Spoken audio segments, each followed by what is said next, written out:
कमा के आदमी नहीं बना पाता है। एक भाई कहाँ से अगर नौकरी 1 लाख का करेगा तो भी नहीं बना पाएगा।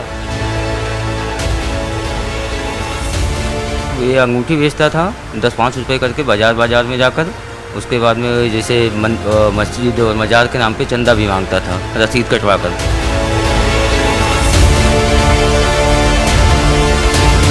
पहले गरीब था, फकीर जाति का है, नग बेचता था।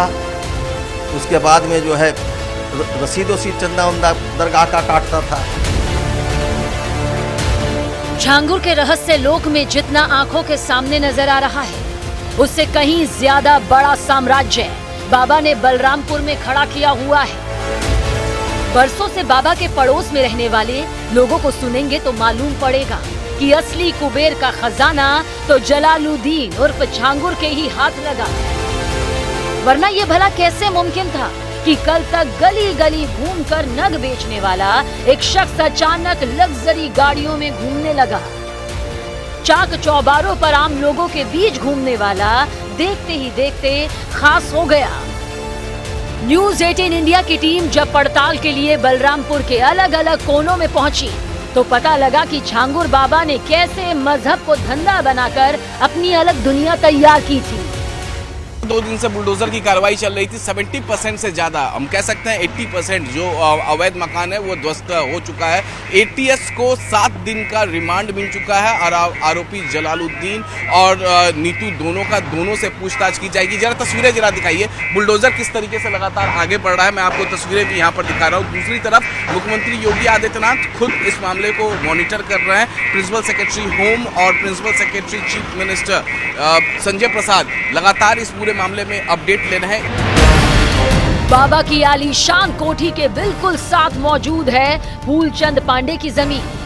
फूलचंद ने अपनी आंखों के सामने बाबा का पूरा साम्राज्य खड़ा होते देखा और उन्हें भी यकीन नहीं है कि आखिर जलालुद्दीन कैसे झांगुर बाबा बन गया।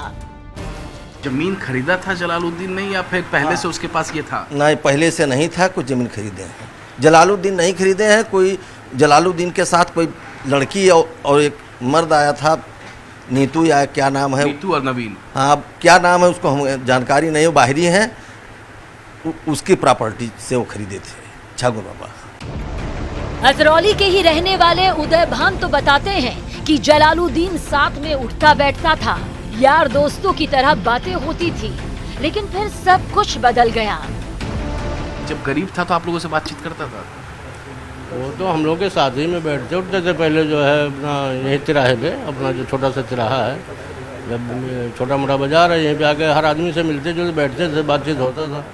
लेकिन अब धीरे धीरे कहाँ गए, कहाँ है, क्या करते उसके बारे में जानकारी नहीं थी। पहले ये नगीना वगीना बेचते थे चल करके। उसके बाद में जो कुछ दिन प्रधान भी रहे हैं, 5 साल या 10 साल कुछ रहे प्रधानी हारने के बाद में अपने दिल्ली बम्बई इधर उधर जाते थे।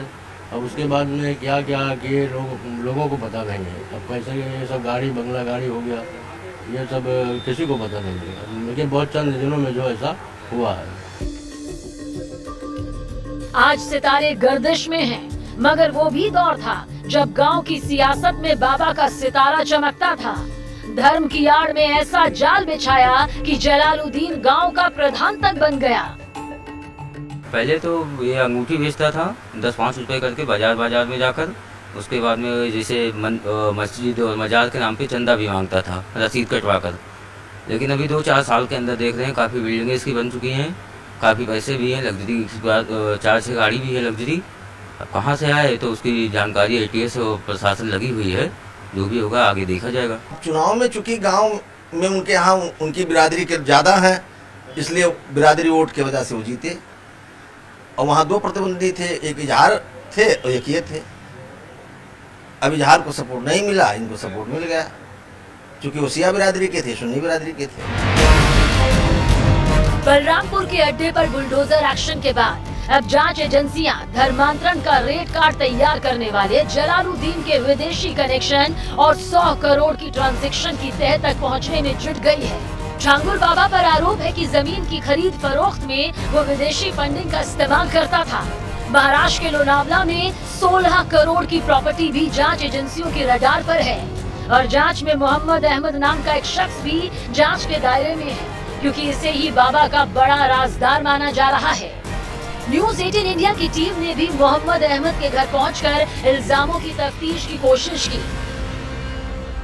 छांगुर हैं, छांगुर का फाइनेंसर के तौर पे बताया जा रहा है, उसी के प्रॉपर्टी पे इस वक्त हम मौजूद हैं। छांगुर के फाइनेंसर मोहम्मद अहमद के पिताजी से भी हमने बातचीत की, वो भी बताएंगे। लेकिन ये प्रॉपर्टी देखिए, ये वो प्रॉपर्टी है और आरोप इस तरीके से भी है कि ये प्रॉपर्टी कब्जा किया गया है। और हालांकि उसके पिताजी से जब अली अहमद से हमने बातचीत की तो उन्होंने सिरे से खारिज कर दिया। मोहम्मद अहमद के पिताजी अली अहमद ने सिरे से खारिज कर दिया। ये घर देखिए, ये घर आलीशान तरीके से बना हुआ है और इस घर का जो मालिक है वो मोहम्मद अहमद है, जिसका ट्रांजैक्शन का जिक्र जलालुद्दीन उर्फ छांगुर के साथ किया जा रहा है, इन्वेस्टिगेशन के दायरे में है।